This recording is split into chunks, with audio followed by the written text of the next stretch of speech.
Bismillahirrahmanirrahim. Assalamualaikum warahmatullahi wabarakatuh. Kembali lagi bersama saya Munay Nur Kufronul. Pada kesempatan kali ini kita akan membahas mengenai komunikasi antar sel. Seperti kita, sel juga memiliki kemampuan untuk berkomunikasi antara satu dengan yang lainnya. Jadi, komunikasi sel ke sel ini sangat penting untuk organisme multiseluler dan uniseluler. Menurut para ahli biologi, menemukan beberapa mekanisme universal pengaturan seluler.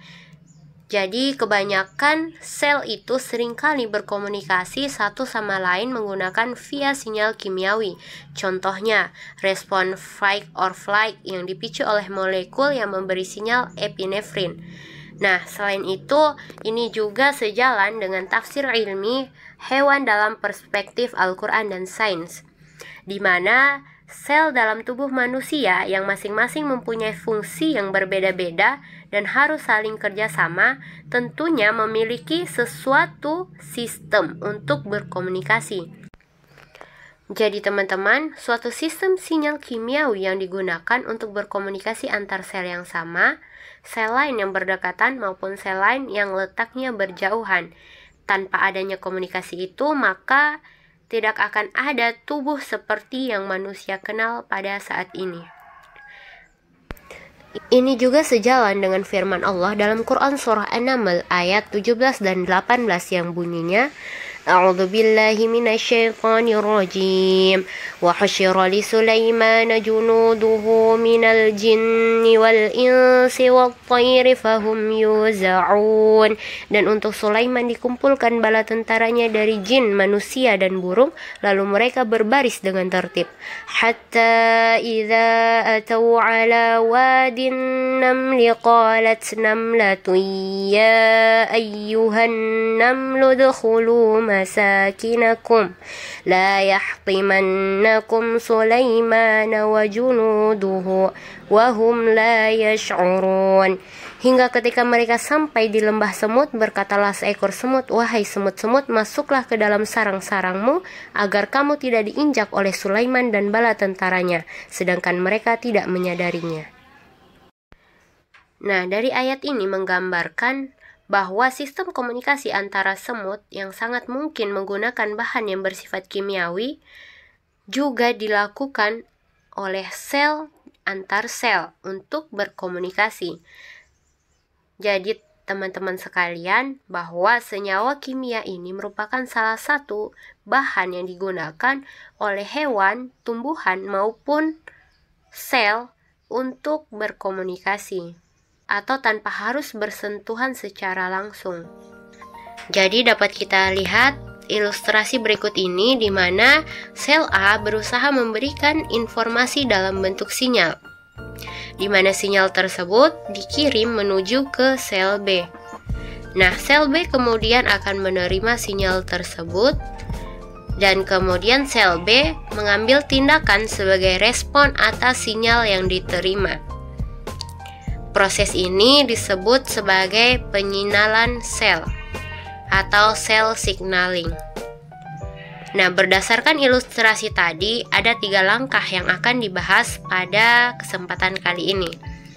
Jadi yang pertama, sel pengirim akan melepaskan sinyal. Jadi itu yang bulat-bulat merah itu adalah sinyal yang dikirim ke sel B. Nah, molekul sinyal atau ligen, jadi molekul sinyal itu disebut sebagai ligen, akan bergerak menuju ke sel target. Sel target tadi adalah sel B.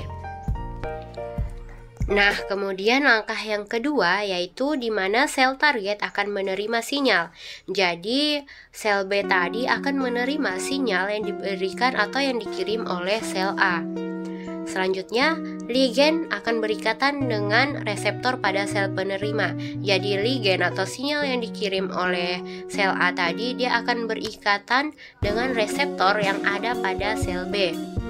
Nah, langkah yang ketiga di mana sel target akan merespon sinyal yang diberikan oleh sel A tadi.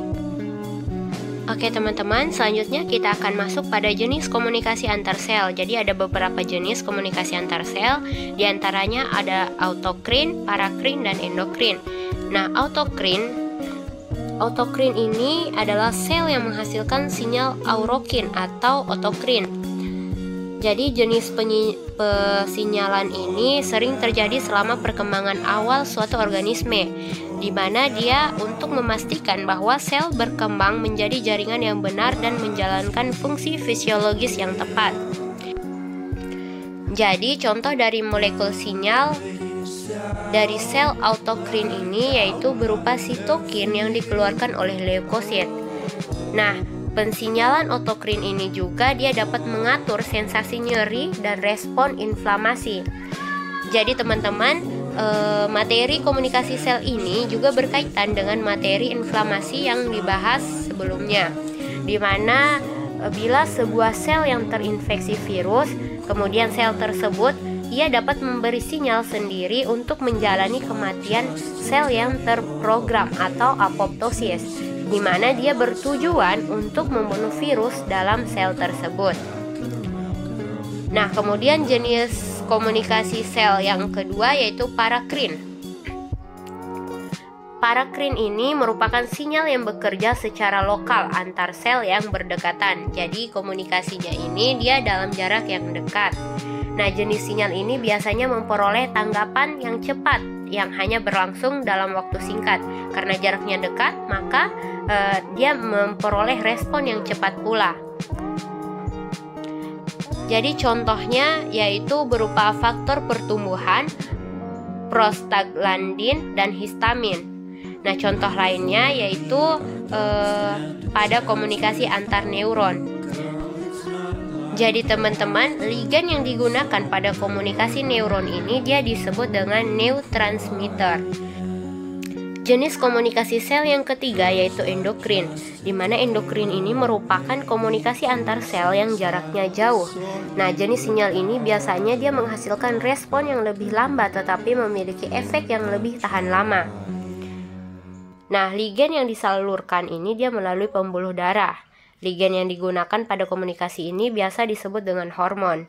Jadi, ligan yang keluar dalam pensinyalan endokrin ini dia disebut dengan hormon, di mana hormon tersebut akan menempuh jarak yang jauh antar sel-sel endokrin dan sel-sel targetnya melalui aliran darah, yang merupakan cara yang relatif lambat untuk bergerak ke seluruh tubuh. Nah, maka dari itu, bentuk transportasinya dia hormon menjadi encer dan berada pada konsentrasi rendah saat bekerja pada sel targetnya. Baik teman-teman, selanjutnya kita akan membahas mengenai hubungan antara ligen dan protein reseptor.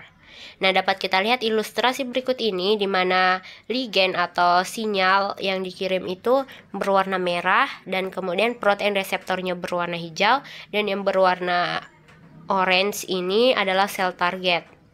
Jadi ligen ini merupakan molekul sinyal yang dapat berikatan dengan reseptor untuk mengubah aktivitas sel target. Kemudian, ligen yang bersifat hidrofilik atau yang berukuran besar tidak dapat menembus membran sel. Jadi ligen ini tidak dapat menembus membran sel, sehingga ia harus berikatan dengan reseptor yang berada pada permukaan membran sel. Jadi dia harus berikatan dulu dengan membran dengan reseptor yang berada pada permukaan membran sel. Ligen yang bersifat hidrofobik ini dapat berdifusi melalui membran, contohnya seperti hormon steroid. Kemudian reseptornya dapat berada di sitoplasma atau dapat berada di nukleus. Kemudian selanjutnya kita berfokus pada reseptor yang berada di membran sel. Jadi reseptor ini merupakan protein yang bertugas menangkap ligen tertentu secara spesifik. Saat reseptor belum ditempeli oleh ligen, ia akan berada pada kondisi tidak aktif. Nah, jika ligen telah menempel, reseptor akan menjadi aktif, sehingga terjadi proses yang disebut dengan transduksi sinyal. Penempelan ligen ini dia berfungsi sebagai pemicu bagi berbagai perubahan pada sel target. Jadi pada penempelan antara ligen dengan reseptor ini dia akan memicu berbagai perubahan yang terjadi atau akan memicu respon pada sel target. Baik teman-teman, selanjutnya kita akan membahas mengenai jenis-jenis protein reseptor. Ada reseptor yang terhubung dengan protein channel, kemudian ada reseptor yang terhubung dengan G protein, dan ada reseptor yang terhubung dengan enzim. Yang pertama kita bahas adalah reseptor yang terhubung dengan protein channel. Jadi protein reseptor yang terhubung dengan channel ini dia terdiri dari dua zat kimia, yaitu asetilkolin dan ion natrium.